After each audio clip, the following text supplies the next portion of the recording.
இன்னும் எவ்வளவு நாளைக்கு தான் இந்த பொய்ய சொல்லிக்கிட்டே இருப்பீங்க? பொய்ய சொல்லிக்கிட்டே இருந்தா அது உண்மையாயிடுமா? யாருமே எதிர்பார்க்காத ஒரு சம்பவம் நடந்துருச்சு. நீங்க எல்லாரும் வருத்தமா தான் இருப்பீங்க, எனக்கு புரியுது. இப்ப எதுக்காக நீங்க 2 பேரும் வந்திருக்கீங்க அத மட்டும் சொல்லுங்க. அம்மா, வீட்டுக்கு பெரியவங்க நீங்க. இப்ப நீங்க எதுக்காக வந்திருக்கீங்க?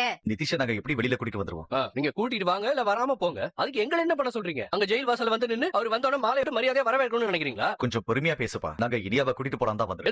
எதுக்கு நீங்க இனி அவ கூட்டிட்டு போகணும்? சம்மந்தி, சுதாகர், தயவு செஞ்சு அப்படி கூப்பிடாதீங்க. சம்பந்தி சம்பந்தம் எல்லாம் என்னைக்கு என் பொண்ணு அன்னைக்கே முடிஞ்சு போச்சு. ஏற்கனவே உங்க வீட்டுல என் பொண்ணு அனுபவிச்ச சித்திரவதை எல்லாம் பத்தாதா? இன்னும் அனுபவிக்கணுமா? பாருங்க, எங்க பொண்ணு உங்க வீட்டுக்கு அனுப்ப போறது இல்ல, முடிவாயிடுச்சு. இந்த பேச்செல்லாம் கேட்க வேண்டாம்னு சொல்லிதான் இங்க வர வேண்டாம்னு சொன்னேன். நாங்க ஒண்ணும் வெத்தலை பாக்க வச்சு உங்களை அழைக்கல. கொஞ்சம் நிதானமா யோசிச்சு பேசுங்க. ஹஸ்பண்ட் ஒய்ஃபுக்குள்ள சண்டை பிரச்சனை எல்லாம் வரும். அதுக்காக என்ன பேசுறீங்க நீங்க? என்னமோ சினிமாவுக்கு கூட்டிட்டு போகலன்னு இனியா கோச் இங்க வந்து உட்கார்ந்து இருக்கிற மாதிரி பேசுறீங்க. அப்படி ஒரு அயோக்கியனோட இருக்க வேண்டான்னு இனியா இங்க வந்திருக்கா. இல்லமா, அது உங்க இடத்துல நான் இருந்திருந்தா வெளியில தொலை காட்ட கூட மாட்டேன். அவமானம் தாங்க முடியாம வீட்டுக்குள்ளேயே கடந்திருப்பேன். ஆனா நீங்க தைரியமா என் பேத்திய கூப்பிட வந்திருக்கீங்க. பேசி தீர்க்க முடியாத பிரச்சனை எதுவுமே இல்லையே.